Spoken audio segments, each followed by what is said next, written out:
Sweden are a nation with mixed footballing success, but they also produce one of football's first international talents. Nils Liedholm was the star of the international stage for his side, and would later travel to Italy, where he hugely influenced the game. This is the story of Nils Liedholm, Sweden's greatest ever player.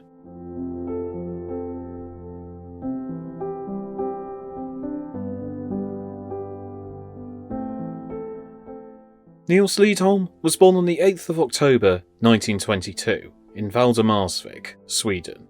He was a naturally gifted athlete, showing skills in running, shot put, javelin and ice hockey. He began his footballing career with his local side before doing military service. Whilst conscripted, he made a promise to a fellow soldier that he would play for IK Sleipner, and Liedholm was good to his word, turning out for the side for 3 years. He would go on to join IK Norrköping, and it was here that he won 2 Swedish top-flight titles. Liedholm dazzled spectators with his passing ability, along with the elegant manner in which he played.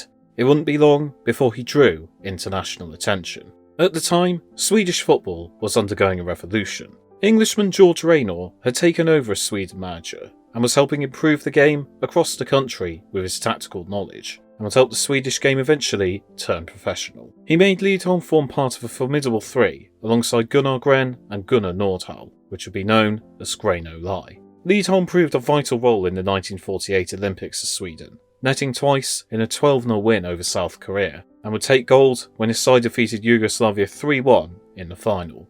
The next year, Liedholm ventured out to Italy to join AC Milan. Gunnar Nordhall had joined the Rossoneri the previous year, and he persuaded the sides being Gren and Liedholm to the club. Liedholm continued to impress in Italy, becoming firmly adored by the Milan faithful. He netted double figures in his first 2 seasons, winning Serie A in his second.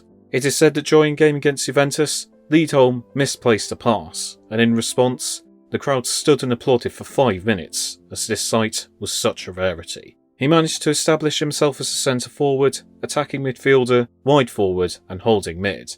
He would remain at Milan for the rest of his career, and won 3 more Scudettos, and in 1958 came agonisingly close to the game's 2 greatest honours. AC Milan reached the European Cup final, where they faced Real Madrid. Unfortunately, Los Blancos would run out as 3-2 winners to win their 3rd consecutive crown. Sweden then hosted the World Cup, and were amongst the favourites. They defeated Mexico, Hungary, Wales, the Soviet Union and West Germany to reach the final, where they would face Brazil. Liedholm, aged 35, led his side out, and became the oldest ever goalscorer in the World Cup final when he gave Sweden the lead in the 4th minute. However, it would be a player on the other side of the age spectrum that the day would belong to. A 17-year-old Pelé scored twice, and inspired Brazil to a 5-2 win to claim their first ever World Cup and leave the Swedes empty-handed. Liedholm's international career was over, but he was far from done with the game yet.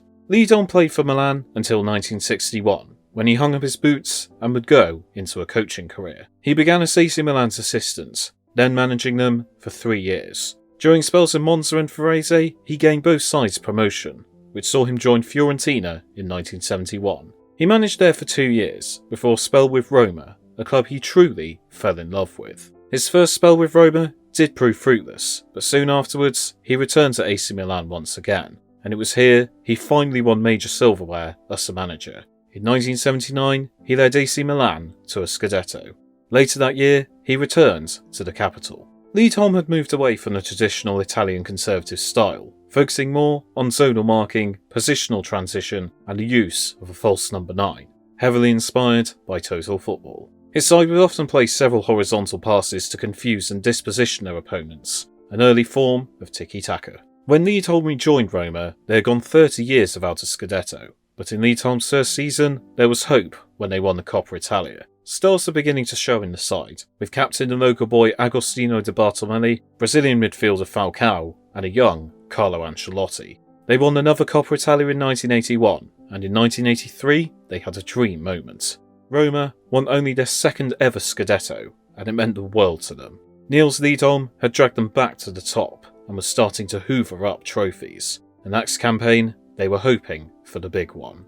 Liedholm won a 3rd Coppa Italia with Rome in 1984, and he also hoped for European redemption. Roma reached the European Cup final, which would be staged in their home ground. They were up against Joe Fagan's Liverpool. Roma fans vastly outnumbered the Liverpool supporters, but the Scousers held their own, with Phil Neal scoring early on. Roma levelled for Roberto Pruzzo, and the game went to extra time, then penalties. Unfortunately, Roma were no match for the wobbly leg antics of Bruce Grobbelaar, and lost the shootout. They were defeated in their own final, and the fairy tale was dead.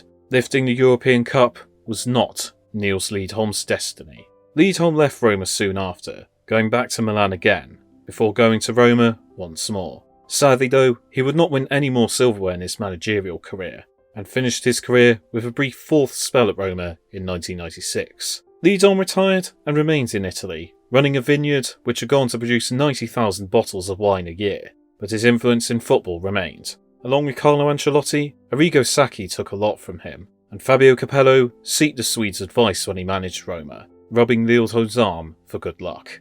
Capello won Roma their third Scudetto in 2001. When Jose Mourinho took over Roma, he said that nobody can be compared to Nils Liedholm.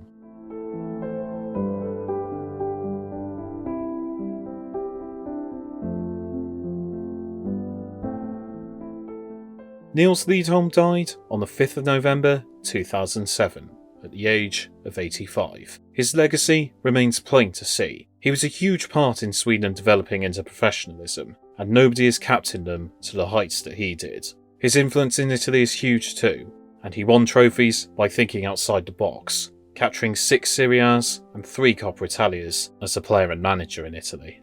Liedholm was remarkable, both as a player and a manager. Beloved wherever he went, he was a marvel, making the jaws of crowds drop. He was one of the first great superstars of the game, and will remain the greatest gift Sweden has ever presented to the world of football.